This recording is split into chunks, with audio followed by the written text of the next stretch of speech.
passe la parole à Quentin. Alors, Quentin, donc de Terrinovia, sur maintenant qu'on a dit qu'on diversifiait, comment on va les cultiver, ces légumineuses à graines? Bonjour à toutes et tous, donc je m'appelle Quentin Lambert, je travaille chez Terrinovia en tant qu'ingénieur de développement. J'ai deux missions pour l'Institut, une régionale, donc sur quasiment l'ensemble des départements d'Occitanie, sur l'ensemble de nos cultures également, Oléopro, au contact des différentes structures qui développent nos cultures. Et puis j'ai une deuxième mission d'envergure nationale sur la culture du pois chiche, dont on reviendra tout à l'heure, en tant que référent technique pour l'Institut. Non, hop. Je passe très rapidement sur la présentation. Vous l'aurez dans le livret. D'ailleurs, vous allez retrouver des slides supplémentaires que je ne présenterai pas là, que vous retrouvez dans le livret également. Ne soyez pas surpris. J'ai écourté quelques slides, mais qui me paraissaient quand même intéressants de vous mettre dans les livrables papier. Du coup, les clés de réussite des légumineuses à graines. Donc déjà, mais quand on parle de légumineuses à graines, de quelle espèce on parle? Chez Terrinovia, les légumineuses à graines, ça va être toutes celles-ci. Vous avez les trois premières qui sont donc la famille des protéagineux, on en a déjà parlé tout à l'heure, avec la févrole, le pois protéagineux et puis le lupin. Ensuite, vous avez une deuxième famille, ici, les légumes secs, avec la lentille et le pois chiche.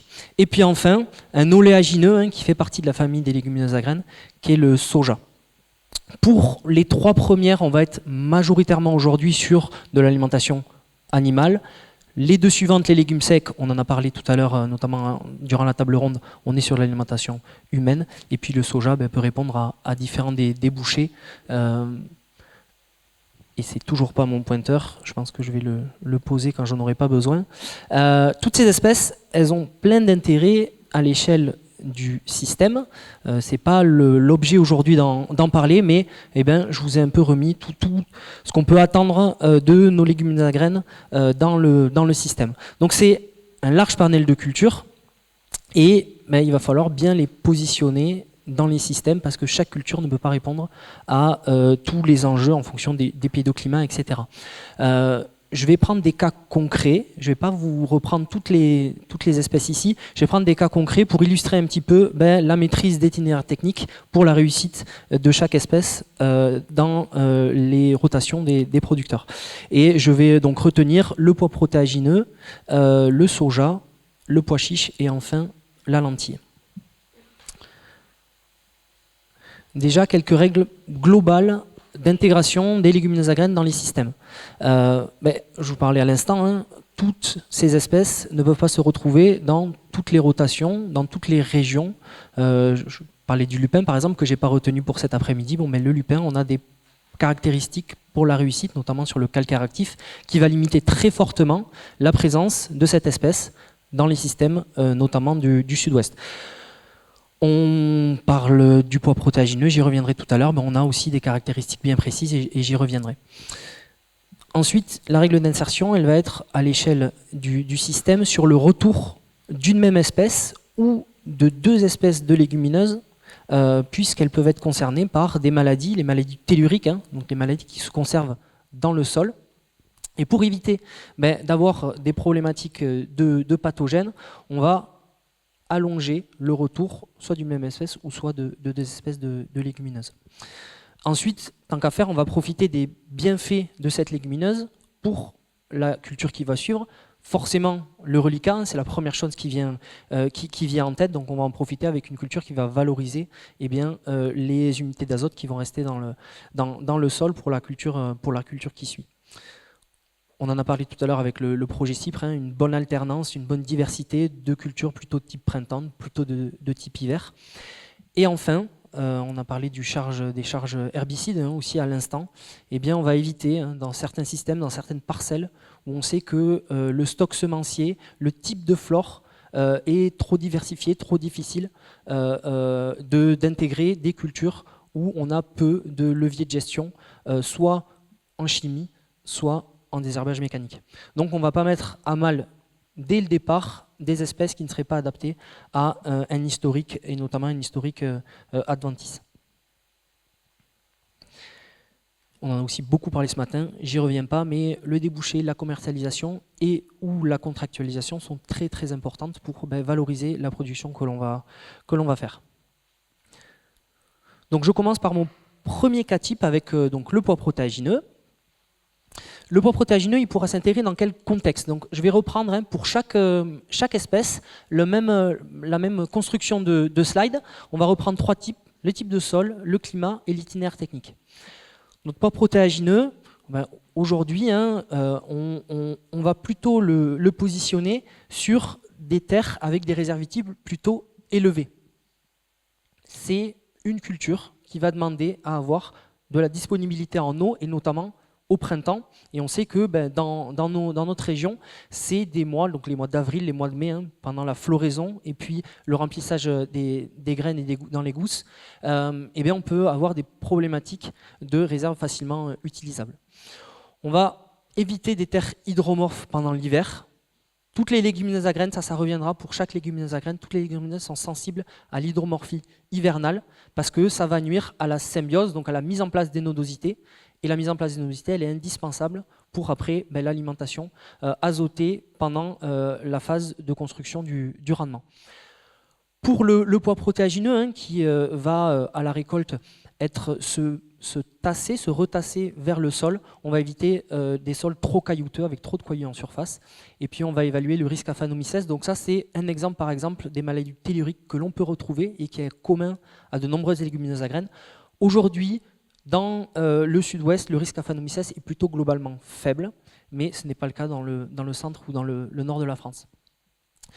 Pour la partie climat, globalement, ce qu'on va vraiment, le point où on va s'attarder, ça va être la sensibilité au déficit hydrique et thermique pendant la floraison. Donc c'est les mois de mai-avril que je vous indiquais à l'instant, avec un seuil qu'on peut retenir de température supérieure à 25 degrés pendant la floraison qui va nuire à la mise en place des gousses, donc le fait que les fleurs tiennent et n'avortent pas. Donc ça, c'est des températures, donc c'est les températures maximum qu'on peut retrouver ici dans notre région sud assez fréquemment pendant la floraison qui vont nuire au potentiel de rendement. Donc un impact très clairement pour le pois protéagineux du climat. Je ne vais pas m'attarder sur la partie itinéraire technique, je vous laisserai en prendre connaissance, simplement pour vous dire qu'on a certains bioagresseurs, le puceron vert qu'on retrouve régulièrement dans notre région, et puis les maladies ASCO, botrytis ou bactériose par exemple, et c'est le point que je vais retenir pour la suite du pois protéagineux, la gestion des maladies. Avant ça, un petit point, un focus très rapide sur les surfaces. On m'a parlé tout à l'heure des surfaces France, il ne me semble pas qu'il y a eu les surfaces en Occitanie. Ici, vous avez donc les surfaces du pois protéagineux depuis 2010. Le rendement à titre d'expertise Terrinovia moyen de la campagne dernière 2024, qui est plutôt une bonne campagne, assez hétérogène, mais plutôt une bonne campagne. On n'a pas eu justement ces phases de sec pendant la floraison et pendant la mise en place du rendement, ce qui a fait que dès lors qu'on a limité l'impact des bioagresseurs, on a réussi la culture. Et puis, des principaux freins techniques observés, là aussi, c'est à titre d'expertise Terrinovia, on essaye de faire remonter ce qui pour nous impacte le plus la réussite de la culture, et forcément, pour notre sud-ouest, la contrainte climatique est le point, un frein majeur qui limite la mise en place du rendement, et puis la gestion du mildiou, qui est une maladie plutôt de début de cycle, de fonte des semis, où on a perdu des leviers de lutte là assez récemment. Et puis un point particulier, une valorisation et de rentabilité à l'échelle pluriannuelle qui convient quand même de noter pour nos pois protéagineux, qu'ils soient d'hiver ou de printemps. Donc je passe sur cette partie gestion des pathogènes à l'échelle du système. On va voir que pour réussir la culture, il convient de mettre en place un certain nombre de leviers dès l'implantation qui vont nous permettre de limiter la présence des maladies et qui donc vont faciliter dans l'itinéraire technique la gestion, afin de limiter les charges liées aux fongicides et à la stratégie fongicide. Donc très rapidement, des maladies, il y en a un certain nombre qu'on peut retrouver au niveau foliaire en pois protéagineux. Vous avez donc l'ascochyta, Didymela pinodes qui sont rassemblés sur le terme commun d'ascochytose, la bactériose et puis le cholectotrichum qui est plutôt une nouvelle maladie, un nouveau pathogène qui arrive ces dernières années, qui a beaucoup touché l'année dernière le nord de la France, mais qu'on retrouve aussi dans le sud. Et vous avez la fréquence de détection ici des différents pathogènes. Donc quand c'est rouge, c'est que c'est positif dans tous les analyses que l'on a pu faire. Et quand c'est orange, c'est qu'on a retrouvé des traces sur les plantes qui étaient touchées, donc les plantes qui nous posaient question au champ qu'on a envoyé à notre laboratoire. Donc vous voyez un certain nombre de pathogènes qui peuvent toucher et qui créent des nécroses jusqu'à des pertes de plantes sur la partie végétative. Donc, je vous disais, une lutte intégrée pour essayer de limiter au maximum l'utilisation des fongicides. Et ça passe déjà par le choix de la parcelle. On sait qu'on a des parcelles qui vont être plus à risque sur le développement de maladies du pois protéagineux que d'autres. Et sur ces parcelles ou ces types de structures, on peut retenir les sols hydromorphes, j'en parlais tout à l'heure, donc des sols qui vont être stressants pour nos légumineuses à graines et qui vont du coup favoriser l'expression de différentes maladies. On a également les sols à risque de battance, donc plutôt des sols limoneux avec des structures qui sont difficiles à maintenir. Et donc là, on va limiter la levée et donc on va être vraiment vigilant à la préparation du lit de semence, à la préparation de sol, au type d'implantation que l'on va faire pour notre pois protéagineux. Et vous voyez ici, donc ça c'est la répartition de parcelles en fonction de la sévérité des maladies observées pendant la culture. En fonction des types de sols, sol non hydromorphe, sol hydromorphe, vous voyez que les ratios de sévérité, forcément quand on est vert, c'est qu'on est inférieur à 20% de pression maladie. Quand on est en orange, on est supérieur à 50%, mais vous voyez qu'on a vraiment un lien entre les types de sols et notamment les sols hydromorphes. Je passe rapidement sur la partie risque de déchaussement. On y reviendra tout à l'heure sur notamment la profondeur de semis. Sur les dates de semis également, on va retrouver un lien avec la présence de maladies au printemps. Ici, on retrouve toujours nos typologies de sol. Sur des types de sols non hydromorphes, en fonction de la date de semis, vous voyez qu'on a une pression au printemps qui est plus ou moins importante. On retrouve exactement les mêmes seuils de sévérité. Donc, semer pas trop précocement va permettre de limiter l'apparition des maladies précoces sur les pois protéagineux et donc de limiter l'incidence sur le rendement. Donc pour cela, on a des dates de semis. Donc globalement chez nous, ça ne change pas, on ne change pas les dates de semis. Donc notre conseil en pois d'hiver était du 15 novembre au 20 décembre. On reste sur les mêmes dates de semis. Attention aux semis trop précoces. Donc souvent, on implante les pois protéagineux à la fin des semis de céréales à paille. Là, on va veiller vraiment, si on est sur des semis de céréales à paille plutôt précoces, à attendre mi-novembre avant de commencer les semis de pois protéagineux d'hiver. Pois protéagineux de printemps, pour rappel, de mi-décembre au 10 janvier. Donc, type de sol, type de structure, date de semis et maintenant densité. La densité de semis, elle va également avoir un impact sur la présence de maladies. Ici, vous retrouvez un graphe donc issu de nos observatoires. Entre guillemets, là, enfin, les points guillemets rouges, ça va être les doses de semis conseillées. Et puis, vous allez retrouver ici les doses qui sont pratiquées au champ. On va mettre les sols calcaires de côté, c'est des sols qui sont plutôt au nord. On va se concentrer sur nos sols argileux, c'est argileux-calcaire. Les argilo-calcaires, on les retrouve ici. Nos sols limoneux. Et globalement, donc en moyenne bien entendu, sur l'ensemble de nos enquêtes qui ont pu être réalisées, on voit qu'on est plutôt sur des densités de semis trop élevées et forcément, ça va induire des biomasses très importantes qui vont enfermer l'humidité et qui elles aussi seront favorables à l'expression des pathogènes puisqu'il leur faut beaucoup d'humidité pour se développer. Donc on hérite d'un contexte qui a 10 ans avec des variétés qui ramifiaient assez peu, de gel tardif, donc de gel printanier qui était plutôt limité à l'époque. On avait des vrais hivers, par contre quand le printemps arrivait, on n'avait plus forcément de phénomène de gel tardif, ce qui aujourd'hui a changé. Et du coup, ça demande à changer les pratiques au champ.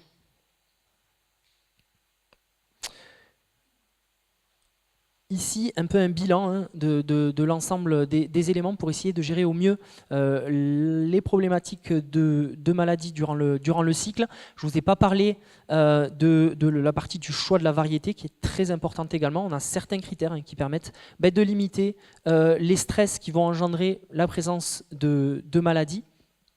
L'implantation, je ne vais pas revenir sur les éléments, on vient de les citer ensemble. Et bien entendu, on n'oublie pas quand même la partie fongicide. J'en ai pas parlé ici, mais forcément, c'est un pilier derrière pour gérer les maladies, et notamment de démarrer tôt, de démarrer dès les premiers symptômes et de ne pas venir en pompier, parce que dès lors qu'on vient en pompier, on va poursuivre la maladie sans jamais arriver à la gérer. Donc, aujourd'hui, un positionnement qui vient à l'apparition des premiers symptômes, qu'on soit à début floraison ou non. Aujourd'hui, on a un peu des traitements pivots en pois protéagineux où on va venir protéger à début floraison. Aujourd'hui, notre communication va changer et on va venir plus tôt, si les premiers symptômes de maladie arrivent plus tôt dans le cycle et durant la phase foliaire, avant la partie reproductive. Je passe au soja maintenant. Toujours la même structure, donc ici forcément je vais enfoncer des portes ouvertes, mais on va vraiment privilégier des types de sols avec des fortes réserves utiles. On sait que les besoins en eau du soja sont très élevés pour qu'il puisse exprimer son potentiel de rendement. On va éviter toutes les terres superficielles. On va éviter aussi les taux de caltératifs trop élevés qui vont limiter à la fois la mise en place de la symbiose, donc la présence de nosité, et puis du coup l'expression du rendement. On évite les terres hydromorphes, mais sur ces périodes de l'année, sauf façade atlantique ou piémont pyrénéen, on est moins exposé. La sensibilité forcément hydrique, surtout à partir de la floraison, et jusqu'à tard dans le cycle sur la partie remplissage des graines. Et puis on fera attention à la hauteur de la première gousse et puis à la gestion des bioagresseurs et notamment aux ravageurs donc, qui sont montants ces dernières années et dont je vais vous parler juste après pour faire un état un petit peu de ce que l'on met en place et des solutions qui se profilent à l'avenir. Problématique de ravageurs, on a parlé tout à l'heure de baisse de surface. Je voulais représenter un ici. Ici, vous avez les surfaces de soja en 2023. Donc, l'année où on a eu des très fortes pressions, à la fois de punaises, à la fois de pyrale du haricot. Et comment ça se traduit sur la campagne 2024 en termes de surface. Donc, vous voyez que globalement, sur les gros bassins, ici, on a retenu que les départements les plus producteurs dans le sud-ouest de soja, ça se traduit par environ 30% de surface en moins en un an. Donc c'est quand même assez faramineux. On était aux alentours de 50 000 hectares en 2023. Cette baisse de surface, elle est surtout sur des systèmes plutôt en sec et donc plutôt chez des agriculteurs en mode de production biologique. Pour autant, on a quand même une baisse globale des surfaces. Les rendements de 2024, ici, et puis vous avez les surfaces 2024 donc, qui sont tombées autour de 35 000 hectares. Les principaux freins qu'on observe, donc ça va être toujours la gestion du désherbage. On n'a pas toutes les armes, mais aussi il y a vraiment besoin de communication aussi sur le bon positionnement de la construction du programme herbicide, à la fois sur la partie chimique, mais aussi sur la partie mixte ou désherbage mécanique. La gestion de la récolte, les problématiques d'égrainage, les phénomènes où les plantes restent vertes en fin de cycle, comme on a pu connaître en 2022 ou 2023. Forcément, la gestion des ravageurs, je vais venir juste après. Et puis le pilotage de l'irrigation, où aujourd'hui, ça a été très bien dit tout à l'heure, voilà, il y a un décalage, il y a vraiment une différence à faire avec le pilotage que l'on peut faire en maïs pour arriver à exprimer le rendement en fonction de la parcelle et du contexte parcellaire. Donc, des problématiques ravageurs qui sont montants. Je vais vous faire un focus pyrale du haricot sur ces quelques slides ici. Mais voilà, il y a des choses qui sont faites à la fois en punaise et puis en héliotis, qui sont les deux autres ravageurs que l'on retrouve assez fréquemment ces 3 dernières années.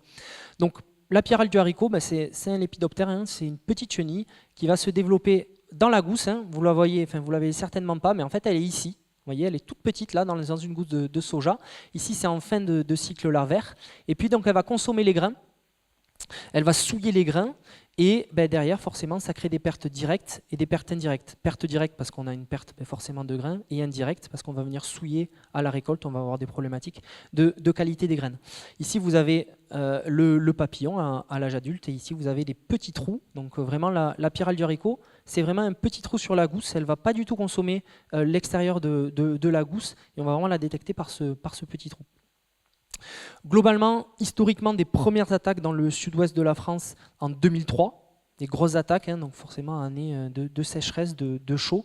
Et puis après, elle s'est fait plutôt discrète jusqu'en 2016, et puis là très récemment en 2020, 2022, 2023, et vous allez le voir en 2024. On peut retenir des pertes de 1,5 quinto pour 10% de gousses touchées. Pour essayer de mieux appréhender les difficultés et de créer un petit peu une dynamique collective autour de la gestion des bioagresseurs et notamment des ravageurs en soja, on a mis en place un groupe technique avec la dynamique FILEG, la filière légumineuses à graines d'Occitanie, pour essayer de mettre en place en partenariat un certain nombre de dispositifs terrain pour avoir des connaissances sur la pyrale du haricot, donc ça passe par un suivi du papillon, par un suivi de la nuisibilité en parcelles fines, avec des comptages précis. Ça passe par l'évaluation de solutions, et notamment de trichogrammes qu'on a pu faire pour la première année en 2024. Les évaluations forcément de lutte directe, donc d'insecticides ou de biocontrôle, et puis des stratégies d'esquive par la précocité variétale, avec des doubles objectifs, pyrale du haricot et puis parfois la punaise, et notamment par exemple sur la précocité variétale. Donc sur la précocité variétale, c'est de se dire qu'on passe sur des précocités de type double zéro, simple zéro par rapport au groupe 1 ou groupe 2 que l'on a l'habitude de conduire ici, et également par des dates de semis plus précoces pour essayer d'échapper à ces ravageurs de fin de cycle. Donc le bilan pour 2024, on a eu 67 parcelles qui ont été suivies à l'échelle du sud-ouest. Vous avez la carte ici. Une année plutôt peu propice à la pyrale du haricot. On verra tout à l'heure des hypothèses d'explication que l'on a. Donc sur 103 parcelles qui ont pu être observées pour évaluer les dégâts, on a seulement 15% de parcelles avec symptômes, et puis sur un nombre plus resserré de parcelles où on a essayé d'évaluer vraiment l'intensité d'attaque, on a 2 parcelles qui indiquent des attaques de moins de 10% de gousses touchées, donc vraiment assez peu d'attaques sur cette campagne 2024. 2 facteurs explicatifs, un contexte météorologique moins favorable, mais aussi des situations, donc des contextes propices aux attaques de pyrale qui étaient moins nombreuses, parce qu'on le sait, historiquement, les grosses attaques de pyrale de haricot, on les retrouvait dans des systèmes en sec, donc dans des sojas qui étaient conduits en sec. Et cette année, les 30% de recul de surface, ils ont surtout été faits sur ce type de système en sec. Donc des attaques et des captures plutôt tardives, fin août, début septembre. 2 phénomènes explicatifs, les cumuls de pluie ou l'offre climatique, donc les sommes de température.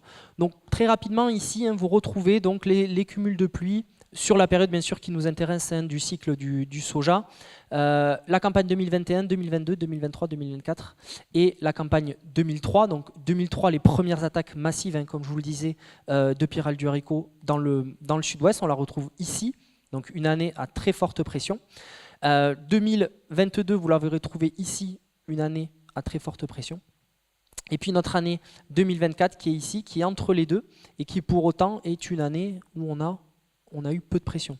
Donc à elle seule, les cumuls de pluviométrie, ils ne permettent pas forcément de se positionner sur le risque d'attaque de pyrale du haricot, puisqu'on est une année peu propice entre 2 années qui ont été très propices aux attaques.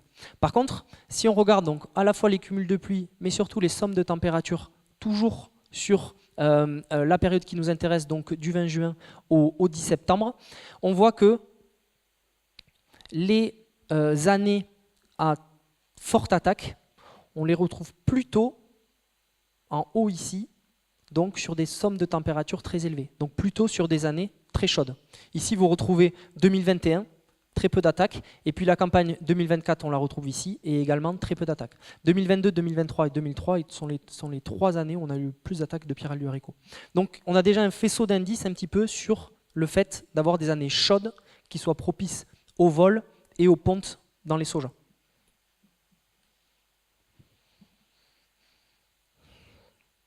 Donc sur la Piral du haricot, cette année 2024, elle nous permet de pas forcément avancer sur la connaissance, et notamment des vols, donc nombre de générations, hein, nombre de papillons piégés par semaine, donc vraiment un besoin de poursuivre hein, les premiers suivis qui ont été mis en place et luttes donc qui ont été faits dans le cadre de FILEG et qui vont être réengagés hein, sur cette campagne 2025. Des premiers résultats sur la partie lutte directe et puis sur la partie lutte de biocontrôle, que ce soit sur la partie précocité variétale ou sur les trichogrammes, un besoin de poursuivre faute d'attaque dans les essais que l'on avait mis en place. Sur la punaise, donc un ravageur qui a toujours été très présent en 2024, dans une moindre mesure que la campagne 2023, ça a été très bien dit tout à l'heure, en fait des arrivées beaucoup plus tardive, et on sait que plus la punaise va arriver tardivement et moins l'impact sur le rendement sera important, puisque les graines étant déjà quasiment à maturité, on a moins d'impact, mis à part des impacts de piqûres sur la qualité des graines, en tout cas sur le rendement, plus elles arrivent tard, et moins on aura d'impact sur le rendement. Des solutions aujourd'hui que l'on a en conventionnel, c'est plutôt en mode de production biologique où on est dans des impasses, et bien entendu tout ça reste à valider avec un ravageur qui est émergent, qu'on retrouve en tout cas de plus régulièrement dans les sojas, c'est la punaise diabolique, hein, donc on parle beaucoup de la punaise verte, mais on retrouve également des punaises diaboliques. Et sur l'héliotis, donc recrudescence des signalements, et puis des impacts vraiment en culture, c'est pour cette campagne 2024 qu'on n'avait pas eu en 2023 ou en 2022. Je passe sur le pois chiche. Sur le pois chiche, je vais directement aller sur la partie climatique. Attention aux températures fraîches, froides en début de cycle hein, pour la levée et pour sécuriser la levée de la culture. Attention également, hein, dès lors qu'on est sur des levées précoces, à des débuts floraison qui seraient trop précoces également, parce que contrairement au pois protéagineux qui craint les températures trop élevées à la floraison, notre pois chiche il craint des températures trop basses. Hein. Donc on a un seuil hein, qu'on peut retenir. Si les températures moyennes journalières sont inférieures à 15 degrés, on sait qu'on a un impact négatif sur la mise en place du rendement, notamment via des coulures de fleurs ou des avortements de gousses. Attention aussi, hein, c'est une culture qui est indéterminée. Toutes les légumineuses à graines sont indéterminées, mais ce caractère-là, en pois chiche, est très présent. Le facteur indéterminé, ça veut dire que si on n'a pas des conditions stressantes qui entraînent la maturité de la plante, elle va continuer à croître, elle va continuer à émettre des feuilles, elle va continuer à émettre des tiges, des fleurs et des gousses. Donc il faut vraiment qu'on ait un impact du climat pour pousser la plante à rentrer en maturité et qu'elle soit forcément récoltable par les producteurs. Ici, vous retrouvez exactement le même type de slide. Je vais m'attarder directement sur les freins techniques. La gestion des maladies, fusariose, ascochytose, assurer le peuplement. On a souvent des pertes hein, autour de la levée. Et puis, le ravageur, hein, l'héliotis, on en parlait à l'instant en soja. En soja, c'est plutôt un ravageur aujourd'hui secondaire. En pois chiche, c'est le principal ravageur. C'est une culture très appétente pour l'héliotis. Et donc ici, vous avez les freins que l'on peut noter sur la culture et sur la réussite de la culture. En pois chiche, j'ai fait 2 focus sur l'ascochytose et puis sur l'héliotis. Ascochytose, donc principale maladie du pois chiche. Tout à l'heure, je vous ai parlé de l'ascochytose en pois protéagineux, donc on a le même terme, mais on n'est pas sur les mêmes pathogènes. Chaque ascochyta est spécifique à chaque espèce. Ici, on est sur l'ascochyta rabei, donc qui est spécifique à notre pois chiche. Donc des dégâts majeurs hein, en 2024, hein, dès le début de la campagne. Et pourquoi dès le début de la campagne? Parce que ce pathogène, eh bien, il a un mode de conservation sur graines. Et dès lors que l'on utilise des graines qui sont contaminées, on a un risque en parcelle d'avoir une pression forte dès le début du cycle. Et comme toute pression dès le début du cycle, elle est très difficile à gérer jusqu'à la récolte. Donc vous l'avez ici, hein, vous voyez hein, sur ces graines, eh bien, on a des pycnides hein, qui vont émettre des spores, et ces spores vont venir contaminer la plante dès le début de cycle. Et ces plantes-là qui sont contaminées, eh bien, elles vont créer des foyers. Donc elles vont contaminer toutes les plantes qui sont autour. Et donc on a des foyers qui vont s'étaler dans la parcelle. Et vous le voyez en haut ici, enfin, tout ce qui est séché, c'est un foyer d'ascochytose qui est venu détruire complètement la parcelle. Pour gérer cette ascochytose en termes de levier intégré, on a la rotation, j'y reviens pas, j'en ai parlé tout à l'heure sur des règles globales d'insertion des légumineuses à graines. La gestion des résidus, très important aujourd'hui, voilà, on va gérer les résidus, on va les enfouir, on va vraiment accompagner l'enfouissement des résidus pour que les pailles se dégradent le plus vite possible et donc que les spores ne puissent pas contaminer l'année d'après soit des parcelles qui sont dans l'environnement ou alors à l'avenir lorsque le pois chiche reviendra sur la même parcelle.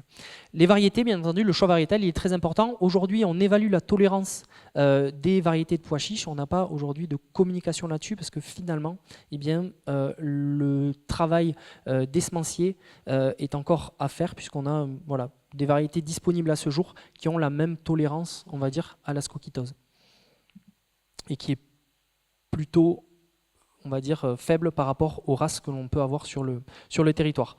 L'utilisation de semences saines, c'est très important. J'en parlais à l'instant. Pourquoi on a eu une campagne si difficile en ascochytose en 2024 ? C'est parce qu'on a eu parfois, malheureusement, l'utilisation de semences qui étaient déjà contaminées. Et donc, on s'est mis la maladie dans la parcelle dès le début de cycle. Densité, date de semis, respecter ces leviers-là pour éviter d'être dans un milieu favorable à l'expression. Et puis, le traitement de semences. Aujourd'hui, on a un traitement de semences en pois chiche qui est le PREPER, le fludoxinil. Et donc, il est à favoriser dès que c'est possible, en mode de production conventionnel, bien entendu. Et puis, les applications foliaires, qui sont aussi donc, une stratégie de fongicide qui est très importante à mettre en place, sachant qu'on a à la fois des solutions classiques et de biocontrôle pour l'agriculture biologique. Donc incidence toujours très importante, des pratiques qui sont encore à améliorer, notamment sur le traitement de semences, notamment sur l'application des fongicides au bon moment et notamment assez tôt dès lors qu'on a des premiers symptômes en parcelle. Et puis des projets qui viennent accompagner tout ça avec vraiment une compréhension de la maladie à l'échelle parcellaire, à l'échelle territoriale. Un travail sur la semence avec les structures bien sûr adéquates et puis de la lutte innovante. Je passe sur la partie héliotis maintenant. Donc l'héliotis c'est un polyphage. Pourquoi c'est un polyphage ? Je vous en ai parlé en soja. Là je vous en parle en pois chiche. J'aurais pu vous en parler en légumes industriels de type haricots, petits pois, tomates plein champ. Maïs, bien entendu, sorgho. On pourra en parler en tournesol, on pourra en parler en colza. En fait, c'est un ravageur qui est capable de consommer une gamme très très large, plus d'une centaine d'espèces qui peuvent être potentiellement touchées par l'héliotis, mais elle va être friand d'espèces plus que d'autres. Donc soit elle va privilégier des espèces parce qu'elles sont présentes sur le territoire, et puis s'il n'y a plus rien à manger, elle va être capable de consommer des choses qui sont moins appétantes pour elle, mais qui permettent de maintenir l'espèce sur le territoire. On peut considérer par exemple que le tournesol ou le colza sont des espèces qui sont moins appétantes pour l'héliotis, mais pour autant, s'il n'y a plus rien à manger, notamment en septembre, fin août, début septembre, le papillon est capable de pondre des œufs sur ces espèces pour maintenir l'espèce. On a aussi un potentiel de fécondité qui est très important. Donc là, je suis sur le cadre tout en bas, ici. Un cycle très court. Donc la fécondité, elle va être en fonction de l'environnement, mais globalement, on peut dire que chaque femelle est capable de pondre environ 300 œufs et qu'elle va positionner ses œufs par petits paquets à plusieurs endroits d'une même parcelle, voire sur un territoire. Et on a plusieurs générations par an. Globalement, dans le sud-ouest, on a environ 3 générations. Ensuite, on a une larve qui est capable de consommer plusieurs gousses. Tout à l'heure, on parlait de la pyrale du haricot. La pyrale du haricot, chaque larve va rester dans sa gousse. On ne va pas avoir ce qu'on appelle de stade baladeur où une larve va visiter une gousse, puis une autre, puis une autre. L'héliotis, ça va être le cas. Elle va consommer une gousse, donc les graines qui sont présentes dans une gousse, puis elle va changer de gousse. Elle peut changer même de plante. Voilà, elle a les capacités de se mouvoir et de changer de plante. Et puis l'adulte, il est lui aussi capable de migrer. Donc soit il se déplace bon, de parcelle en parcelle, ça c'est assez logique, mais il est capable de migrer sur de longues distances. Donc si sur un territoire, la femelle s'aperçoit qu'il n'y a vraiment pas d'espèce qui soit potentiellement apte à recevoir ses œufs, et bien elle va se laisser porter par les vents dominants, et donc elle va pouvoir changer complètement de territoire. Et ça, on sait qu'elle est capable de se laisser porter sur des milliers de kilomètres. Donc on peut avoir à la fois des individus qui sont sédentaires, c'est-à-dire qui vont passer l'hiver sur le territoire, ici dans notre sud-ouest, et puis des arrivées d'héliotis du sud de l'Italie, du sud de l'Espagne, du Maghreb, quand il n'y a plus rien à manger là-bas, et venir sur nos secteurs. Comme d'ailleurs des individus qui sont présents sur notre secteur et qui vont se laisser porter plus au nord, sur la vallée du Rhône, sur le Poitou-Charentes, jusqu'en Bourgogne, pour aller s'implanter sur ces territoires, et notamment pour notre institut sur le soja par exemple. Ici, on a la période de risque, donc là je reviens sur le pois chiche. Hein. Donc on a les différents stades de notre pois chiche, et puis les phases de risque. Et vous voyez que la phase de risque, elle va vraiment se concentrer sur la mise en place des composantes de rendement, et notamment le nombre de gousses, donc le nombre de fleurs qui vont donner le nombre de gousses, et puis le nombre de graines par gousse. Et l'observation, elle va commencer dès le début de la floraison, donc on va vraiment anticiper la période de risque pour un petit peu voir l'activité du papillon, de l'adulte. Hein. Le suivi, il se fait via des pièges à phéromones en parcelle, où on va venir évaluer la pression des adultes, et chaque adulte est une potentielle femelle qui peut venir pondre. Et donc on va venir positionner notre protection en fonction, bien entendu, de la phase de risque, donc du stade de notre pois chiche, et de l'observation des adultes dans les pièges à phéromones. Donc, en 2024, on a eu une consolidation des leviers de lutte, et notamment par l'usage par dérogation d'un produit à base de chloranthaniliprol, qui est venu vraiment sécuriser la lutte pour les producteurs en conventionnel.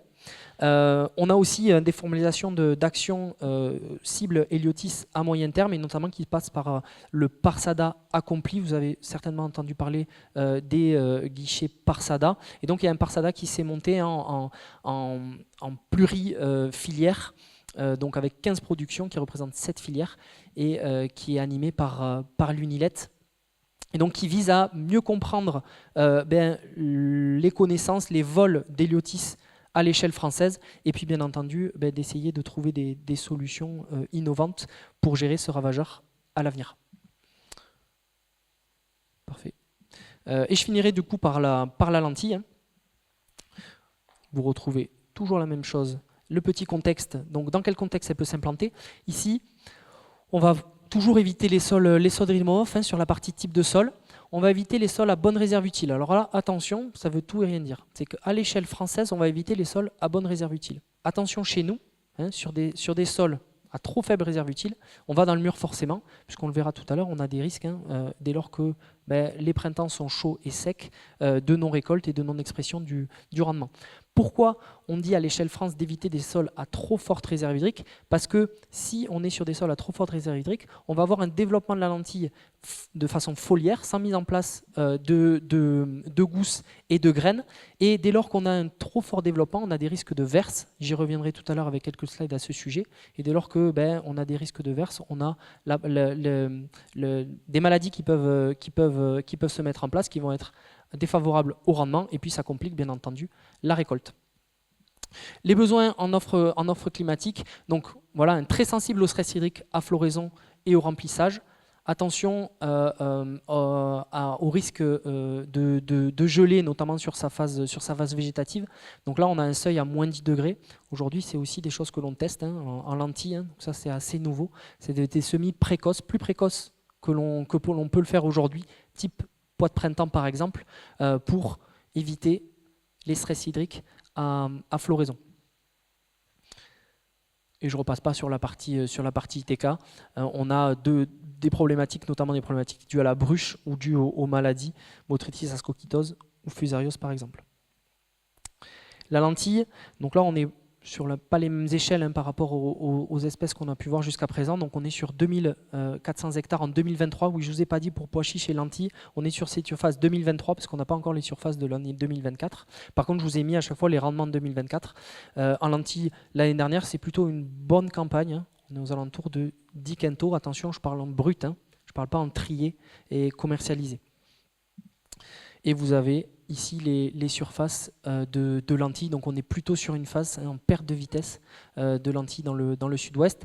Pourquoi? Ben ça s'explique par différents freins techniques que l'on peut observer. La gestion des ravageurs, les bruches, hein, ça c'est quasiment chaque année malheureusement. Les pucerons avec la campagne 2021 qui a été très problématique. Des pucerons qui ont transmis des viroses à nos lentilles et avec des pertes de surface et de parcelles qui étaient très importantes. Gestion des maladies, gestion de la récolte notamment par rapport à la verse et puis adaptation au stress hydrique. Donc ça, c'est plutôt par exemple les initiatives que l'on peut prendre sur les dates de semis. Donc gestion de la verse, les leviers à mettre en place. Voilà, déjà hein, des réserves utiles qui permettent de répondre aux besoins de la plante à la floraison, mais qui ne soient pas trop élevés non plus, pour pas qu'on favorise un développement exubérant au niveau foliaire. Des parcelles qui réussissent rapidement bien entendu, donc pas de stress de plantes à la mise en place et au semis, et sans avoir de reliquats azotés trop élevés, puisque vous le savez certainement, les légumineuses à graines donc ont une alimentation azotée majoritairement par les nodosités, mais elles sont capables bien entendu de capter l'azote s'il est présent. Respect des densités de semis, donc éviter toute surdensité, respect des dates de semis bien entendu, le choix de la variété, donc il faut savoir que depuis maintenant 4 ans, on met en place un réseau d'évaluation des différentes variétés. Il n'y a pas forcément beaucoup d'innovation, mais ça permet déjà de connaître les variétés qui sont utilisées parfois depuis plus de 30 ans, mais qu'on ne connaissait pas parce qu'on n'avait jamais évalué précisément et comparé différentes variétés. Donc vous voyez que on a une note de verse que l'on arrive à voir et donc un positionnement sur la verse. Donc ici vous avez les variétés avec une meilleure tenue et ici les variétés plutôt avec des tenues qui sont moins bonnes. Sachant qu'il y a quand même de l'innovation, je vous disais qu'il y a des variétés qu'on utilise depuis plus de 30 ans, mais il y a quand même de l'innovation aussi en lentilles sur les variétés avec des variétés qui vont arriver dans les prochaines années en verte et toutes couleurs. Là d'ailleurs vous avez les couleurs, vous avez les vertes ici, les blondes et puis les corails. Et pour gérer cette problématique verse, mais il y a aussi l'association de cultures, donc les cultures associées. On a entendu tout à l'heure parler Agribio, notamment sur la partie association. Donc on teste quand même sur cette partie lentilles pour faire perdurer la filière lentilles. Différentes associations pourraient prendre aux enjeux agronomiques, et notamment donc forcément quand on va choisir sa culture, son association de culture, il faut une compatibilité des cycles et notamment en fin de cycle pour qu'on puisse récolter les deux espèces à maturité et donc de pouvoir les valoriser. Faciliter la gestion des adventices, donc là ça va être surtout pour des producteurs en conventionnel, ce qu'on en a peu dans le sud-ouest en lentilles. Forcément de limiter la verse. Pourquoi pas avoir un effet sur les ravageurs? Le premier auquel on pense, c'est la bruche. Aujourd'hui, sur tout ce qu'on a pu tester, malheureusement, on n'a jamais trouvé une espèce qui permette de diminuer la pression de bruche sur les lots de lentilles. Et puis la possibilité de désherber mécaniquement, bien entendu, pour nos producteurs. Et puis les critères de commercialisation, donc là ça a été évoqué, je vais passer assez rapidement par la coopérative Agribio. Donc forcément la valorisation économique de la culture associée, c'est un préalable qu'il faut avoir. La facilité de tri du matériel qui est disponible, soit en local, soit sur la partie métier du grain, chez le collecteur, et de respecter les cahiers des charges qui sont attendus par l'entreprise qui valorisera les lentilles. Aujourd'hui, donc, la pratique de la culture des cultures associées en lentilles, elle se fait majoritairement en AB. Plus de 65% dans nos enquêtes pratiques culturales relèvent donc de modes de production bio. Et puis, le type d'association va être donc soit à base de céréales, et notamment d'orge, ou alors de cameline, donc qui est un oléagineux. Et donc vous avez je reviens en arrière ici, l'intérêt vis-à-vis donc note de verse en fonction de l'association par rapport à notre lentille pure et donc la réduction de la verse. Et on voit qu'un certain nombre, notamment donc d'orge, de cameline, d'avoine, permettent de répondre à cette problématique de verse. Sur la partie récolte, bon, quand on a tout fait pour pas que ça verse, mais malheureusement ça a versé, on a toujours cette solution du fauchage en drainage de la lentille.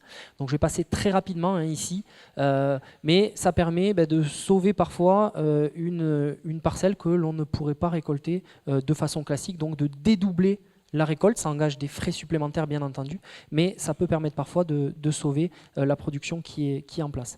Avec chez Terra Innovia du coup des seuils, donc quand on déclenche, donc à quel moment, donc là ici vous avez les seuils de déclenchement. Donc quand on a, vous le voyez pas forcément très bien malheureusement sur cette slide ici, mais en fait quand on a 3 couleurs dans la parcelle, donc on a vraiment une maturité qui est en cours. Donc on a encore du vert, du jaune, du marron. Et c'est environ 10 à 15 jours avant une moisson classique.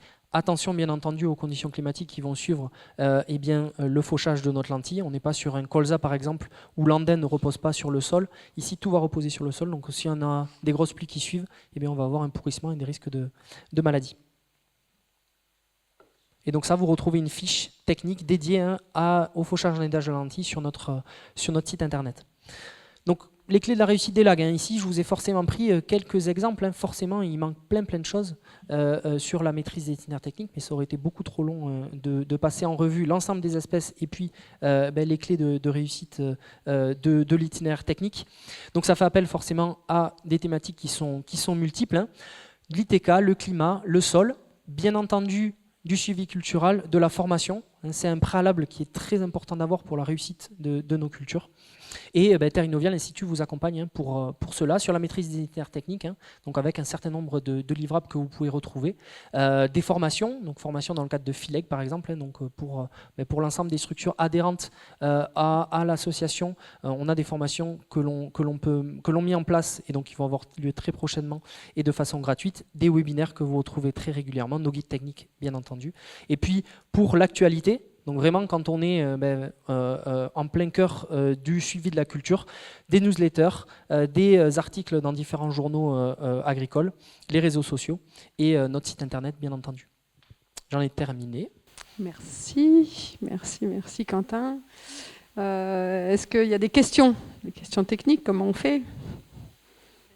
Juste, je vais lancer les débats. Juste une question par rapport aux espèces dont tu as parlé, qui étaient plutôt à mettre sur des petites terres. Est-ce que je pense au poids de l'irrigation au printemps, ça pourrait permettre de faire quand même sur des petites terres ? Ouais. C'est une question comme ça que très clairement. Oui, bien sûr. Oui, très clairement. C'est des pratiques que l'on a assez peu eu dans le sud-ouest, mais qui étaient vraiment très pratiquées dans le Poitou-Charentes, par exemple, où on avait vraiment des habitudes d'irrigation du pois protéagineux. Et très clairement, on vient, on va dire, sécuriser la mise en place du potentiel de rendement. Là, j'évoquais des rendements autour de 30-35 quintaux. Le poids, on peut très largement dépasser les 60 quintaux. Voilà, pour des potentiels en place qui peuvent s'exprimer d'ailleurs, qui se sont exprimés ces dernières années dans des situations bien particulières. Mais voilà, le potentiel de rendement du poids est à plus de 6 tonnes. Merci Quentin. Merci beaucoup.